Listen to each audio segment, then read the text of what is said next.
Hello, everyone. I'm Dani, and welcome to our podcast. Today, Great.com talks with Sarah Volk, who works as Executive Director at Equal Vote. If you haven't heard about it, the Equal Vote Coalition is a project that fights for true equality in the vote through community education, research, and coalition building. If you're new here to this podcast, please press subscribe on YouTube or in your podcast app. Hi, Sarah. Welcome to our podcast. Hi, Dani. Thanks for having me and for sharing your platform. Oh, it's honestly our pleasure. We were chit-chatting before this, and I said that I personally hadn't never thought about changing the voting system in Brazil, for instance. And actually doing the research about you guys made me think a lot about it. Well, not that I actually can make this kind of change by myself. So could you give us some context and explain to our listeners how the voting system actually it's currently working on the United States? Yeah, sure. So I relate to what you said. For me personally, I grew up, I started voting, and you vote for one candidate. And if you don't think that your favorite can win, maybe you think about, should I vote for the front runner on my side who actually is electable, who is viable? I should probably stick to the major parties because nobody else has a chance. And so we call it choose one only voting. And it's pretty much how voting works all around the world as kind of the foundation of the voting system. There's obviously more pieces of the puzzle. Usually we've got primaries and general elections. But choose one only voting, plurality voting, first past the post, whatever you call it, is the current paradigm. And it really leads to a lot of entrenched inequities, barriers to access, and coerces voters into having to vote for somebody who they wouldn't otherwise support in a lot of cases. So if you're a voter who does vote their conscience and they actually like their candidates, that's fantastic. But for a lot of us, that's not the case. So when I found out about alternative voting methods, the idea that what if we allowed voters to support more than one candidate? And what if we allowed voters to show their preference order, or show their level of support? That really blew my mind, because for me, the biggest issues there are not being able to vote my conscience if I don't think my favorite can win, worrying about wasting my vote and actually like splitting the vote and having my vote backfire and help elect my worst case scenario, and then just not having good representative winners. I know in the United States, we've had presidential elections a number of different times where third-party candidates got enough and behind them that the candidate who was preferred by the majority ended up having their vote split and losing. And it's happened to both parties. So this is a nonpartisan issue. It's just a flaw in the system where coalitions can get divided and conquered. Oldest trick in the book. Well, so yeah, that's kind of the problem. And then in terms of alternative voting, there are a number of different ways that we can upgrade. I get it. And one of the ways you were mainly advocate for is the star voting system, right? And how does that propose to reform the system? So with star voting, instead of just choosing one candidate only, on your ballot, you would be able to score as many candidates as you want, up to 5 stars. So it works just like a 5-star rating. Your favorite is 5 stars. They're great. If somebody else is also fantastic, maybe you have 2 favorites, you can give them both 5 stars.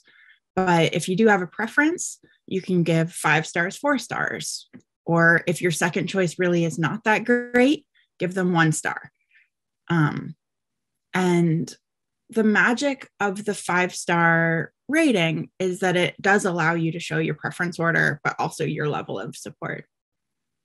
And star voting is counted in 2 rounds.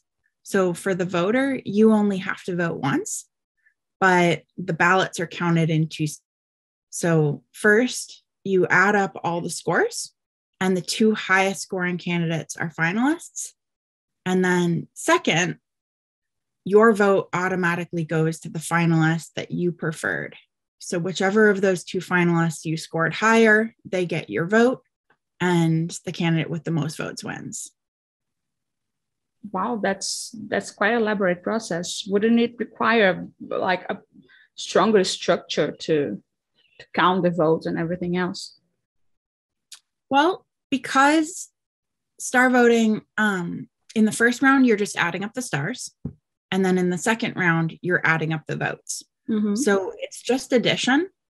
And it's not really more complicated to tally than our current system if we had like a primary and a general election. Yeah. In fact, for a voter, in a lot of cases, because star voting is much more accurate and works better with a bigger field of candidates, we could skip the primary and just have one election. But for here in Oregon, at least, that's where I am, and most places, our current system, here in Oregon, we have paper ballots, which I love. And those get sent into the elections department. They scan the ballots and they tally them with this software. And it would just be a simple software upgrade to make star ballots work. So the main cost for upgrading would be certifying the new system, and then voter education by far is the main thing. All right. Yeah, it actually makes sense. I probably was thinking in other terms because in Brazil, things are a bit different. We actually don't have primaries or anything like that. But yeah, it actually makes lots of sense. And how is the path to actually get this change through? Yeah, there are a lot of different ways that something like this could happen. And we started out with the ballot initiative process, which here in Oregon and in many of the states in the United States, we have the ballot initiative where any citizen like myself can get together with a couple other people, draft up a law that we think should be passed or an amendment to the charter for the jurisdiction, and then collect enough signatures, and it goes on the ballot, and the voters can say, yes, I want to upgrade our voting method to star voting. And if people vote for it, then we adopt it. So we've been working on that a number of places, and COVID has definitely been a setback for on the ground signature collection because it hasn't been a great time to go talk to strangers on the street face to face. But governments can also adopt star voting or upgrade their voting method. So that's another way that this can happen, either through city councils or county commissioners or those types of bodies referring it to the ballot for voters to pass, or legislatures can pass a bill and adopt it. And all of those have been proposed and are hopefully going to come through. But it is a long process. And really the hardest part is getting the political will behind it. So that's really where we focus a lot of our work at Equal Vote, is the education piece and really getting people aware of what are these current problems with our system, and how is the system to blame for the problems. Pretty much everyone understands we have all these problems, but polarization, magnified influence of money in politics, barriers to entry, catastrophic underrepresentation of voters of color, women, that type of thing. It actually all can be traced back to the current system. And it is a pretty easy fix compared to a lot of other electoral reforms. Yeah, it definitely looks like it. And again, another thing that I haven't thought. It's how this could actually be related to all of those other issues that we all feel like underrepresented. So yeah, I'm sorry, I'm just wrapping my mind here around all the things that could change. And a quick question from someone that knows nothing about the US political system. Could you actually approve this for a state, like for only Oregon, and then goes to the other states that would like to adhere to? Yeah, and that is our strategy. So we've got chapters in a lot of different states around the country. And also we've got a chapter in Canada, and we've got some people in other countries as well. People working on this in the UK and in Germany, and somebody in Spain. And we've got some people in South America as well. But for the states, this really can be passed at any level. So a city could pass it just at the city level, a county could pass it at the county level, or a state could adopt it at the statewide level. And it would just be those offices that get updated. And then as more jurisdictions jump on board, eventually we would love to see all the races use star voting, whether it be president or federal elections or statewide or local. Yeah, got it. And I'm thinking also that it must be like double as hard when you have such a historical polarization on parties as you guys have there, because I believe that this kind of reform would never come from those in power, truly, because it would have to change the whole system, right? It really has to come from people. Yeah, and that's what I thought, and I think that is still a major barrier. But interestingly, even the people in power are really suffering the consequences of this broken system. So like I said, in the US, the Democratic Party had a good strength in the year 2000. And then Ralph Nader ran as a Green Party candidate. And depending on how you look at it, he had enough support that probably would have supported Al Gore, that Gore lost the election and the Republicans won. And in 94, the opposite happened, where Ross Perot took enough votes from the Republican right side that the Republicans lost, even though they should have won. So even the major parties, even though they're in power, one or the other of them, they both can lose elections where they feel like they should have won, and where, according to the numbers, they probably would have won if we'd had a better system. Yeah. So, yeah, both the Democrats and the Republicans in the states stand to gain. And third parties as well have a lot to gain, because they would be able to run and compete on a level playing field. And if they have the support to win, they actually could win. And even if they lost, their true support would be known. That's one of the other advantages with the star voting system is right now we kind of know who got the most votes, and we know the votes, but we don't know if you could have voted your conscience, who else would you have supported? Or even if you were going to vote Democrat, how do you feel about the Green Party or the Labor Party or the Socialist Party or whatever? So with star voting, you can really see the support for all the different parties much more accurately than now. Yes, again, makes total sense. And it's actually something hard to measure indeed. Like people tend to be prone to one thing or the other, according to the situation that it is. And most times we don't have actually the chance to express how we feel about one specific candidate, because again, we are basically thinking that we can only vote for two people, right? Like for two segments of people. So that's insane.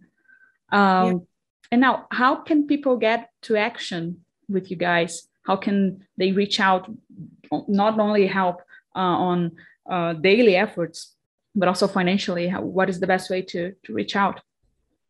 So our website is equal.vote, and equal.vote/donate is the best place to donate to the cause. There's also a website for star voting specifically, and that's starvoting.us, starvoting.us, not necessarily United States of America. But so you can donate through either of those websites and sign up and join to get involved, and you can help volunteer. And we've got people all over the world that are helping in little ways or in big ways or stepping into leadership. So if you only have 10 minutes right now, you could write to your legislator, write to somebody in office that you get to vote for, and let them know about star voting. Odds are they haven't heard of it. So that's a really important place to start.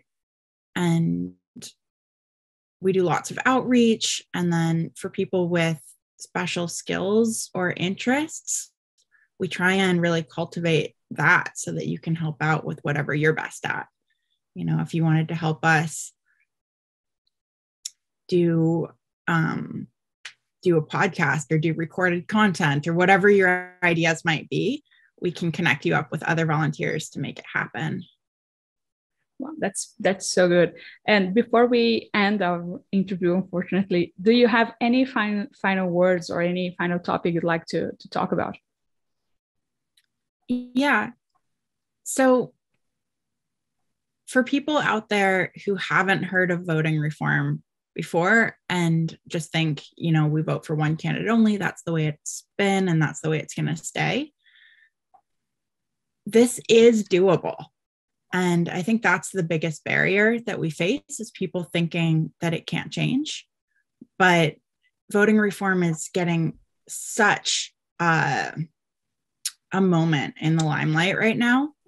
And we're seeing catastrophic polarization, money in politics. These issues really can be traced back to the way we fill out our ballots and the way we vote. So we're seeing demand at every level, from people in politics, people in office, people who run elections, looking at the options and saying, can we do better? And we absolutely can. So what we're finding is that when people first hear of voting reform, they usually hear about ranked choice voting, which is similar but older and doesn't quite go as far. So the number one thing that we want people to know is there are multiple alternative voting systems out there. There's a lot of different ways to do it. And there's a number of good ones, and some of them are not as great. So this is an important field. It's an important topic. It's a scientific study. So get excited about it, do some research, get involved, and then help educate everyone else as well. Perfect. That was great. Thank you so much for talking to us today, Sarah. This is a wonderful talk. Yeah, thanks for having me again, and great to meet you. Nice to meet you too. And for everyone listening, also thank you so much. And if you enjoyed this episode, please press subscribe on YouTube or in your podcast app, because that will show the algorithms that this is an important conversation and more people can learn about the importance of the Equal Vote Coalition. Bye-bye, and see you at the next episode.